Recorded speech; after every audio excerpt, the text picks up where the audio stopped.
রাস্তায় এমন বেহাল, বৃষ্টি হলে পারে হাঁটু পানির জলাবদ্ধতা হয়।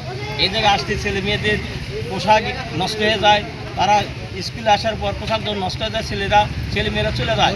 এদের ছেলে মেয়েদের শিক্ষা থেকে শিক্ষা ব্যাহত হচ্ছে।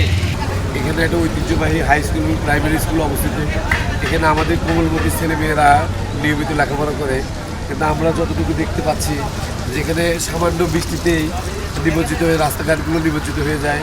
আমাদের সন্তানরা যখন স্কুলে আসে তখন তারা এই কর্দমাক্ত মাটির রাস্তার মধ্যে পড়ে যায়।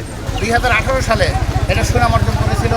এখন নিমগাছি হাই স্কুলে বর্তমান অধ্যয়নরত প্রায় 1000 থেকে 1100 স্টুডেন্ট বা ছাত্রছাত্রী লেখাপড়ারত আছে। এই জন্য এই রাস্তাটি যদি সংস্কার না করা হয় তাহলে যাতায়াত থেকে শুরু করে খুবই মানে বলতে গেলে হলো দুর্যোগ আবহাওয়ায় এই রাস্তা দিয়ে কোনো জনগণ এবং ছাত্ররা যাতায়াত করতে পারে না। যখন বর্ষাকাল আসে বা একটু হালকা বৃষ্টি হয়, আমাদের সকল শিক্ষার্থীরা এই রাস্তা দিয়ে যাতায়াত করতে পারে না। আমাদের চলাফেরাতে অনেক কষ্ট হয় এবং অনেকে এটার কারণে বাসায় থেকে বের হয় স্কুলে আসার উদ্দেশ্যে, কিন্তু রাস্তায় এসে পড়ে যাওয়ার কারণে সে তার ড্রেস নষ্ট হয়ে যায়, তার কারণ সে ঠিকমতো ক্লাস করতে পারে না। শুধু আমাদের শিক্ষার্থী নয়, আমাদের আশেপাশে এখানকার যত বড় বড় ব্যবসায়ী আছে তাদের যাতায়াতের সমস্যা হয়, তারা ঠিকমতো আসতে পারে না। এবং যখনই বর্ষাকাল শুরু হয়, এই আমাদের যে রাস্তা আছে, রাস্তাটা একটু দেখান প্লিজ।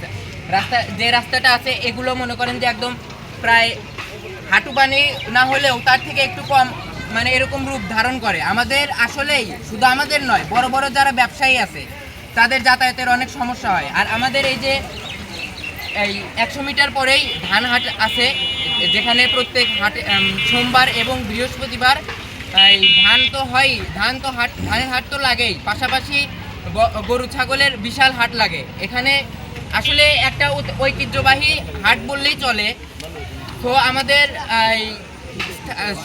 সরকারের কাছে আমরা দাবি জানাচ্ছি যে আমাদের সিরাজগঞ্জ 3 আসনের নবনির্বাচিত এমপি মহোদয় জনাব ভিপি আইনুল হক আছেন, ওনার মাধ্যমে যদি আমাদের এই রাস্তাটা সংস্কার করা হয় তাহলে আমাদের শিক্ষার্থী প্লাস বড় বড় ব্যবসায়ী এবং সাধারণ জনগণের জন্য অনেক কল্যাণকর হবে এবং কৃষকদের অনেক সুবিধা হবে। কৃষকদের এই রাস্তার কারণে কৃষকদের তো অনেক ইমার্জেন্সি কাজ থাকে, তারা যথাসময়ে তাদের কাজটা করতে পারে না। তো আমি বিনীত অনুরোধ জানাচ্ছি এই রাস্তাটা সংস্কার করার।